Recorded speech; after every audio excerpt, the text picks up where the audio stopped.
اعوذ باللہ من الشیطان الرجیم، بسم اللہ الرحمن الرحیم۔ آج ہم سورہ البقرہ کا پارٹ یعنی آیت نمبر 8 سے شروع کریں گے۔ پہلے کافروں کا ذکر، پہلے مومنین کا ذکر ہوا، پھر کافروں کا ذکر ہوا، سیدھے جو کافر تھے کھلم کھلا انکار کرنے پہ آئے تھے۔ اب تیسرے قسم کے لوگ آئے ہیں، منافق۔ یہ مجھے ہماری اس پہ زیادہ فٹ محسوس ہوتی ہے۔ خیر اپنے رائے ذاتی تو ہم دیکھتے ہیں۔ وَمِنَ النَّاسِ، اور لوگوں میں سے کچھ ایسے بھی ہیں، من جو یقولو کہتے ہیں، آمنا باللہ، ہم ایمان لائے اللہ پر، وبالیوم الآخر، اور آخرت کے دن پر بھی، جیسے ہم بھی کہتے ہیں ہم ایمان لائے اللہ پر اور یوم آخرت پر۔ وما ہم بمؤمنین، وا کا مطلب اور ما کا مطلب نہیں، ہم یہ لوگ بمؤمنین، یہ ایمان نہیں لائے۔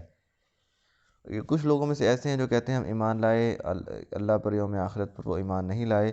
یخادعون، وہ دھوکہ کرتے ہیں، دھوکہ دیتے ہیں اللہ کو، والذین، اور ان لوگوں کو، آمنوا، جو ایمان لائے۔ وہ لوگ جو دھوکہ دیتے ہیں اللہ کو اور ان کو جو ایمان لائے۔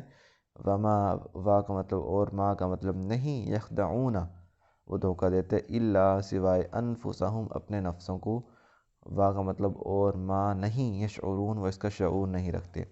انہیں لگتا ہے وہ اللہ کو دھوکہ دے رہے ہیں، ان لوگوں کو جو ایمان لائے، لیکن وہ اپنے آپ کو ہی دھوکہ دے رہے ہوتے ہیں، لیکن انہیں اس چیز کا احساس نہیں ہوتا۔ اس سے کیا مراد ہے؟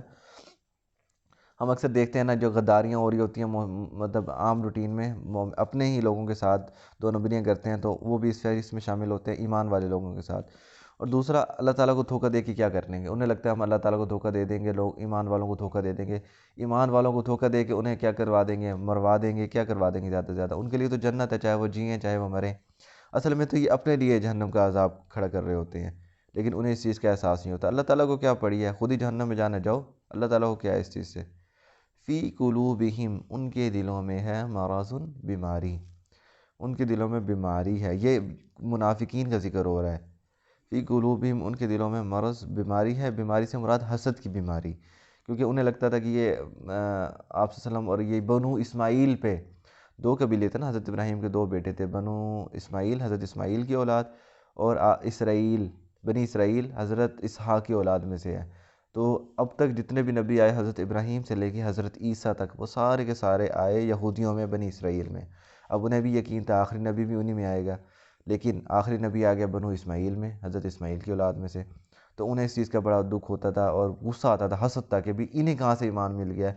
پہلے ان کی وہ تھی نا کہ انہیں پیشوا مانا جاتا تھا کہ یہی لوگ ہدایت پہ ہیں، باقی لوگ ان سے نیچے ہیں، لیکن اب اللہ تعالیٰ نے نبی بھیج دیا تو ان کی اجارہ داری، جو ان کی چودراہٹ تھی، ختم ہوگی، اس وجہ سے وہ حسد تھے۔ فی قلوبہم، ان کے دلوں میں بیماری تھی۔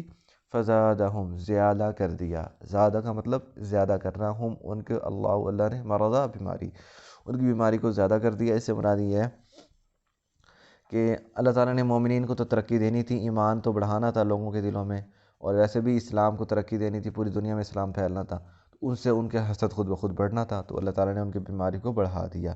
وَلَهُمْ عَذَابٌ، اور ان کے لیے عذاب ہے علیم، رنج و علم، اردو میں لفظ استعمال ہوتا ہے نا، رنج کا مطلب تکلیف، علم درد، عذاب علیم، دردناک عذاب ہے۔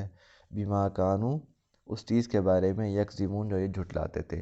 جھٹلانے سے مراد یہ ہے کہ ان کی کتابوں میں اس چیز کا اشارہ موجود ہے کہ ایک نبی آئے گا اور وہ ایک کتاب لے کے آئے گا، اور ایون کہ انہیں یہ بھی بتایا ہوا تھا کہ وہ ایسے علاقوں میں آئے گا، کھجوروں والے علاقوں میں، اس لیے کچھ یہودی آ کے ادھر بھی بس گئے تھے، تو اس وجہ سے جھٹلاتے تھے پھر بھی کہ بھی نہیں جی ہم ان کو نبی نہیں مانتے، تو اللہ تعالیٰ نے کہا ان کے لیے دردناک عذاب ہے۔